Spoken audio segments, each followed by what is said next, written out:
तो सर इतनी धूप में कहीं गर्मी की वजह से काफिला रुक तो नहीं जाएगा? कहीं नहीं रुकेगा। बारिश होगी तब भी नहीं रुकेगा। कोई आधी तूफान बारिश पत्थर पड़ेगी, गोली चलेगा तब भी नहीं रुकेगा। सर अब तक तो पूरे जिले में सूचना मिल गई कि राम एकबाल सिंह जी एक विशाल काफिला निकाले हैं, लेकिन सफलता को लेकर लोग असमंजस बता रहे हैं। कोई बात नहीं, ऐसे ही लोग रहते हैं, कमजोर लोग ऐसे ही सोचते हैं। हम लोग इतिहास बनाने वाले हैं, सीना चीर कर छीन लेंगे। ये हक है, भीख थोड़े है। दलाल डरते होंगे, इतिहास बदल देंगे। बस जनता का प्यार बना रहे बस। सर एक मिनट, आपका पद यात्रा देखकर पुलिस प्रशासन एक्टिव हो गई है, क्या कहेंगे? उनका फर्ज है, ये चारों तरफ उनका फर्ज है, कोई कैजुअलिटी न हो, कोई एक्सीडेंट न हो, प्रशासन का फर्ज है। ये तो पहले से नहीं आया, आपका यात्रा निकलने के बाद देखे हैं फोर्स तमाम रोड पर गश्त कर रही है। वो भीड़ देख कर आए होंगे, उनको भी लगा होगा कि 2-4 लोग होंगे। क्या इतने के बाद भी सरकार क्यों अपनी आंखें और कानें बंद कर ली है? सर कान खोल देंगे जनता के बल से, आंखें भी खोल देंगे जनता की ताकत से। आज का इस भीषण गर्मी में सर, हम एक किसान के पुत्र हैं सर, पत्रकार बाद में है, पहले किसान के पुत्र हैं। राणा प्रताप 52 सेल्सियस में 18 जून को हल्दी घाटी लड़े थे, इसमें क्या है? आप 17 तारीख ही क्यों रखे थे सर? 17 तारीख में इसलिए रखा था कि कल बलिया का बलिदान दिवस, बैरिया का 18, जिस दिन कौशल किशोर जी कल शहीद हुए थे, इसलिए 18 को हमको पहुंचना था उस बलिदान दिवस पर बलिया। कितने बजे देंगे? कितने बजे का पत्र देंगे? हमको तो 1 बजे। सर इतनी गर्मी है और हम जैसे लोगों को प्यास लग रही है, मगर आपके समर्थक बगैर पानी पिए हुए कड़ी धूप में चल रही है। सर क्या कहेंगे? मैं नगर पालिका परिषद रसना के अध्यक्ष को धन्यवाद दूंगा, वो पानी का टैंकर लगा दिए। और गर्मी कितने पड़ेगी, हमारे लोग किराए के नहीं है, एक टेम्पो नहीं दिया हूँ, अपने से लोग आ रहे हैं। यहाँ खाने पीने का राशन भी सब जनता दी है, मैं 1 किलो नहीं खरीदा कुछ भी। तो सर ये जानना चाहिए कि आपके पद यात्रा में कितने लोग होंगे?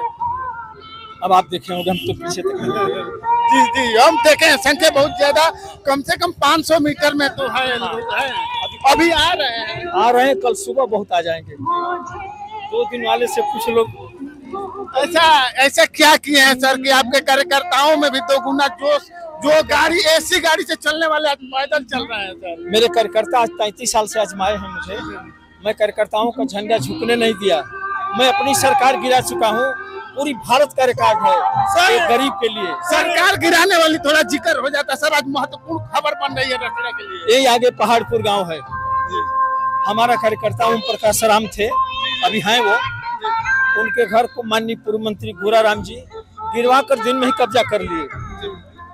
मुझे खबर मिली, मैंने एसपी को फोन किया, अमिताभ ठाकुर साहब एसपी थे, तो उन्होंने कहा, हमने कहा कि डकैती और हत्या की कोशिश में बंद करिए। तो एसपी ने कहा कि सर मायावती जी से कहलवा दीजिए, साझा सरकार थी। हमने कहा कि सीआरपीसी और आईपीसी मायावती जी की है कि जनता के लिए है ये। हमने उनको थोड़ा कहा कि नहीं, ये आपका उचित उत्तर नहीं है, मैं मायावती जी से बात करूंगा। तो मैं लखनऊ गया, उनसे बात हुई, मेरी भेंट हुई, तो उन्होंने कहा कि दलितों का मामला आप छोड़ दीजिए। हम के कैसे छोड़ दूं, वो मेरे पार्टी का है, किसी भी जात का मामला हो, लेकिन वो मेरी पार्टी का, उसका घर उजाड़ दिया गया, उतने था उसके पास। तो उन्होंने कहा कि नहीं इसको छोड़ो आप, वो बसपा में था, भाजपा में भगा ले गए हैं। हम को नहीं, वो शुरू से भाजपा में है और भाजपा में ही रहेगा। वो आज पीडब्ल्यूडी की जमीन में प्लास्टिक डाल करके रह रहा है गाँव के सामने। तो कह के नहीं छोड़ो, फिर हम उठ गए, मैडम छोड़ूंगा नहीं, जब तक ये सरकार है लड़ूंगा लोकतांत्रिक तरीके से। फिर 10 कदम गया, मैं फिर लौट गया, मैडम एक बार सोच लीजिएगा, मानूंगा नहीं।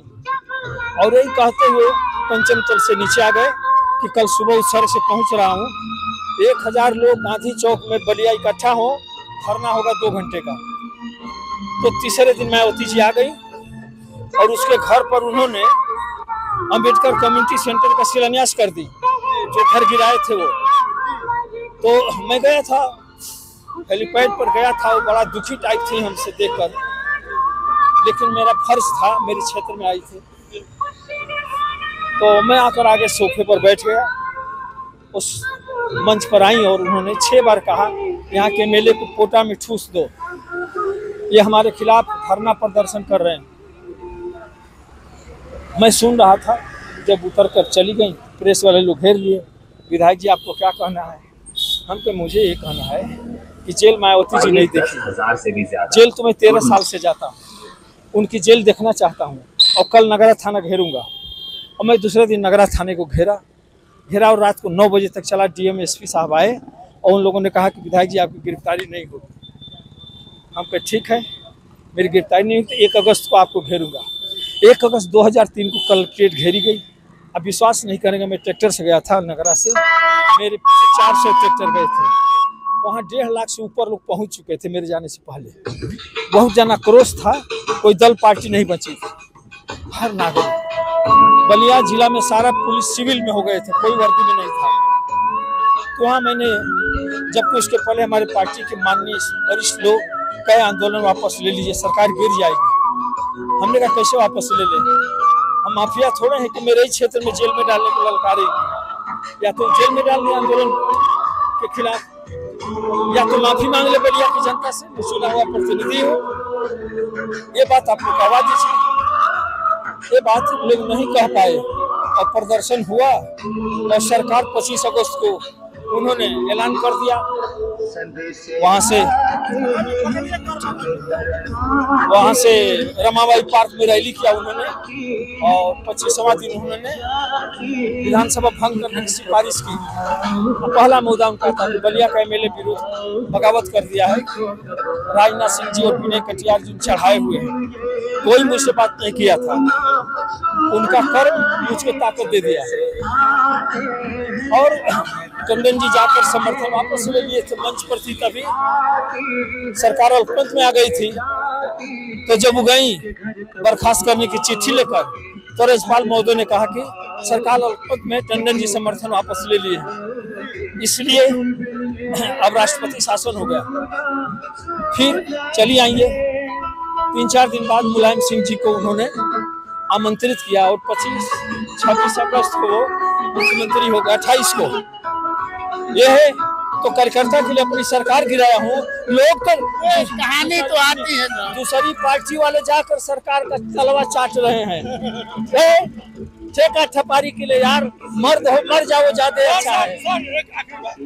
सदन में उठाने वाले विधायक को ये पदयात्रा देखकर बेचैनी तो आ गई होगी। बेचैनी नहीं, लोकतंत्र को ताकत दे रहा हूँ। बेचैनी किसको आएगी? उसके पास, किसके पास है कहाँ? मेरी कानी अंगुरी किसी का तलवा नहीं चाट सकती है और मेरा खानदान चाट सकता है। यार मैं दूसरा मटेरियल हूँ, पूरे भारत से निष्कासित हूँ। 1981 से 3 हाई कोर्ट के जज इंक्वायरी किए थे और जीवन भर के लिए निष्कासित हूँ। इस देश में मेरा एडमिशन नहीं होगा। ये चीनी मिल काफी सालों से बंद है और इस समय आपका ये कैसे हुआ? ये हस्ताक्षर अभियान चालू कर दिए, कैसे चलेगी? हमने देखा पूरे देश में कल कारखाने लग रहे हैं, निवेश हो रहा है, उद्योग धंधे लग रहे हैं। बलिया में कुछ नहीं, ये कारखाना हो तो बताइए। बाढ़ के अलावा क्या है? अस्पताल और शिक्षण संस्थाएं भी तो नहीं है। तो हमने कहा कि चलो इस देश के किसानों की ये लाइफ लाइन है, इसके लिए जनता को जगाते हैं। सर चीनी मिल में एक भी मशीन नहीं बचा। किसका दोष है? यहाँ के जनप्रतिनिधि क्या कर रहे थे? राजवीर चला प्रतिनिधि कहते हैं कि हम सरकार में नहीं है। अरे उस सरकार में 20,000 करोड़ का ठेका ले आए हैं जोगी जी का चरण छू करके। ऐसा भी नहीं। अब क्या प्रमाण होता है? क्या प्रमाण है? 200 एमएलए के क्षेत्र में जितना पैसा नहीं जा रहा है, इनको दिया जा रहा है। क्यों? क्या राज है? कुछ तो है, पर उस राज को बता दीजिए। हम आप ढूंढ लीजिए उस कलयुग में क्या राज हो सकता है वो कि किसी के 100, किसी में 10 करोड़ भी नहीं।